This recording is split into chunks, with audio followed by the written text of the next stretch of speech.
आज हम द्वितीय वर्ष कला के छात्रों के द्वितीय पेपर में नाटककार नंदकिशोर आचार्य के नाटक हस्तिनापुर पर बातचीत करेंगे। हस्तिनापुर नाटक नंदकिशोर आचार्य का चर्चित नाटक है और यह नाटक एक तरह से हम कह सकते हैं कि महाभारत की पुनर्व्याख्या करता है। नंदकिशोर आचार्य की दृष्टि कुछ इस तरह की है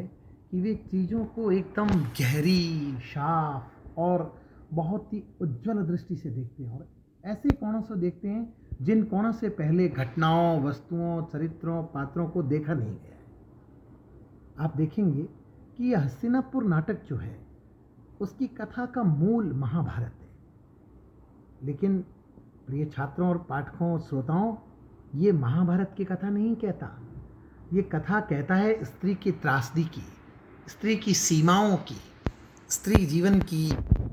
कारुणिक पतन गाथा के आख्यान की कथा कहता है। हम कह सकते हैं यह नाटककार की एक सीमा भी है और उसकी संभावना भी है, जहाँ सत्यवती, कुंती, अंबिका ये सब महाभारत के परिचित पात्र हैं। वहीं जो नंदकिशोर आचार्य हैं वे शुभा नामक एक चरित्र की कल्पना अपनी नज़र से करते हैं, अपनी दृष्टि से करते हैं। मूल महाभारत में विदुर की माँ का नाम उल्लेखित नहीं है, लेकिन नंदकिशोर आचार्य उसे शुभा नाम से अभिहित करते हैं और शुभा के माध्यम से सारी कथा जो है वो एक तरह से हम कहते हैं कि वो उस कथा की पूरी सूत्रधार है। वो सूत जी एक तरह से, वह भोक्ता भी है, वह वक्ता भी है, वह तटस्थ नहीं है, वह बहुत गहरे जुड़ाव को रेखांकित करती है। यानी हम देखेंगे तो पाते हैं कि ये जो नाटक है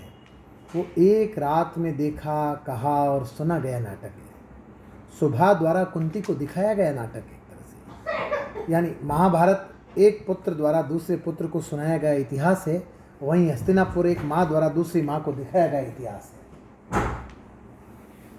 देखिए, इस नाटक की जो खूबी है उसमें ये था कि पुरुष प्रधान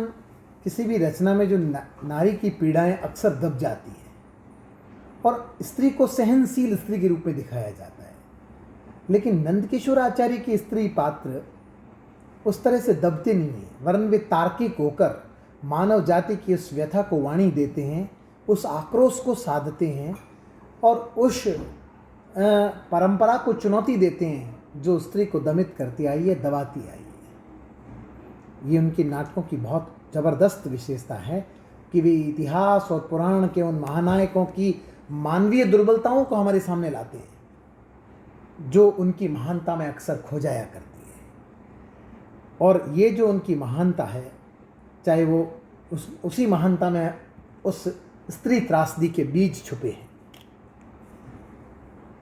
कई बार उनके नाटक हमें, बल्कि बहुत बार, चरित्रों के, महान चरित्रों के अंतर्विरोधों से परिचित करवाते हैं,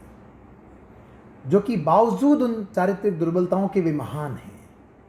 चाहे वे भीष्म हो अथवा वेदव्यास, वे चरित्रों का मनोवैज्ञानिक रूप इस तरह से हमारे सामने उघाड़ते हैं, रखते हैं कि हम स्वयं समझने, समझाने लग जाते हैं कि हाँ, इन महान चरित्रों में के प्रति हमारे आत्ममुग्ध होकर सोचने विचारने से काम नहीं चलेगा, बल्कि खुली आंख से देखकर यह स्वीकार करना पड़ेगा कि ये पात्र और चरित्र भी हमारी तरह मानवीय है और उनमें भी मानवीय चरित्रों की दुर्बलताएं और मानवीय जीवन की संभावनाएं हैं। एक अन्य दृष्टिकोण से देखें तो यहाँ आचार्य ये करते हैं कि वे शास्त्र सम्मत व्यवस्थाओं के जो अंतर्विरोध हैं वो भी इस नाटक के द्वारा हमारे सामने लाते हैं और एक तरह से परंपरा के कमजोर स्तरों की पहचान कर पर उनमें कुछ परिवर्तन के लिए भी हमारे को उकसाते हैं। नियोग में वर्ण की स्वतंत्रता का प्रश्न उठता है इस नाटक में। इससे पहले सुरेंद्र वर्मा के नाटक में, जो कि सूर्य की अंतिम किरण से पहली किरण तक में उठा था, पर वो किंतु वहाँ पूरा नाटक क्या था कि उस प्रश्न की व्याख्या करने में लग जाता है, जबकि हस्तिनापुर में यह होता है कि स्त्री उसे एक मूल्यगत स्वरूप प्रदान करके ऊंचाई देती है। राजा कौन हो, सुभा और भीष्म के बीच स्थापित संवाद योजना है, जहां भीष्म को लगभग निरुत्तर होना पड़ता है। असल